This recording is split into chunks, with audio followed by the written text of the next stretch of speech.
Hey, how's it going guys? My name is Ray. When I was watching some cooking tutorial on the internet, I can't help but notice there's this one generic type of stir-fry noodle recipe that people like to share around the internet. Some food vlogs that I watched even show that some Chinese restaurants in many countries, other than China itself of course, do this recipe and sell them, creating the misconception of the recipe being authentic. So I would imagine this is how the conversation went in the kitchen. Hey, I found this one recipe on the internet. It looks so easy and really cheap to make. Oh yes, this looks good.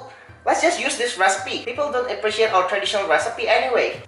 Sorry, I totally butchered that accent. But you get the point. Anyhow, so today's video gonna be about this recipe that I'm talking about. I'm gonna try to reenact some of the tutorials that I watched online, with a slight exaggeration of course. Let's go.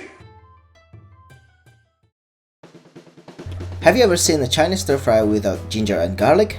No. So that's why we're gonna start with this. If you notice, I'm not using Chinese cleaver, and if you have one, it's better to use that than this regular knife. It will make your food taste more Asian.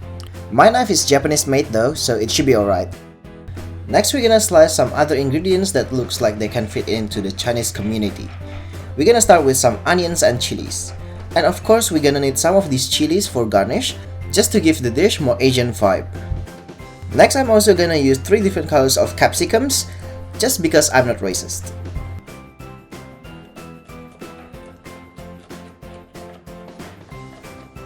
And last but not least, we're also gonna need a type of green garnish to replace parsley.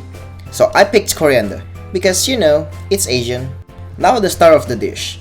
As mentioned in my black pepper beef video, I like to use rump steak for stir fries. Please watch that video because I explained the reasons and showed you guys how to trim and thinly slice the rump steak. Why thinly sliced? Have you ever seen a Chinese stir fry with a thick ass cut? Exactly. Okay, moving on. This recipe is a family type dish, so believe me, not the packaging, this will feed 4 people.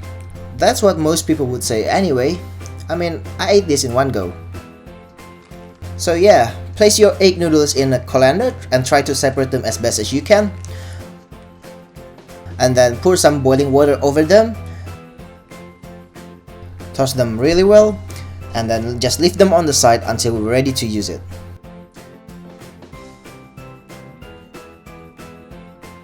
Now we're ready to cook. Just heat up a deep pan over high heat, and if you have a wok, that's better, because your food will taste more Asian than mine. Trust me, I know. Just add some vegetable oil and try to coat the surface as best as you can. Don't worry, you're not gonna use all those oil, you only need it for the initial coating. So I'm just gonna set aside some of it into a container. And next, another staple Asian ingredient, sesame oil. Just heat them up until really hot, then start by adding in the garlic and ginger and saute them until fragrant.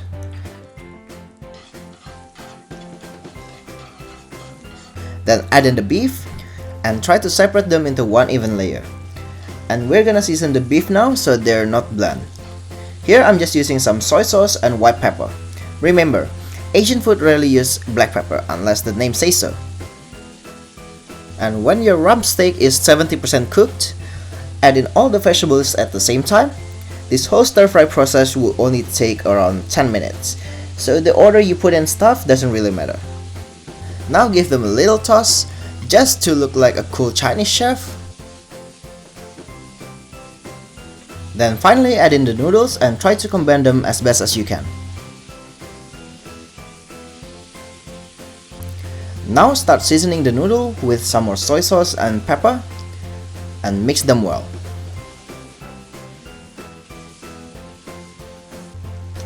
Now Asian dishes are generally sweet, savory and sour, right? So it makes a lot of sense to do the same with this Chinese stir fry. That's why I'm adding some honey, lemon and a little bit more soy. Why honey? Well, if you look in most supermarkets, you can find honey, ginger, soy marinade, right? So I think these flavors actually make sense. That's why we're using it in this recipe. Because this is Asian food after all, right?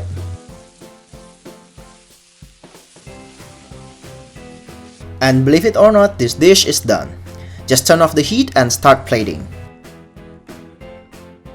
Just make sure you got everything on the plate.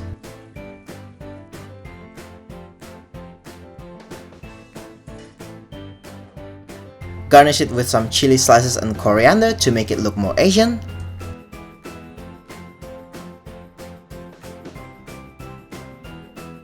And there you have it guys, the generic Chinese stir-fry noodle that I was telling you about. It looks quite decent, isn't it?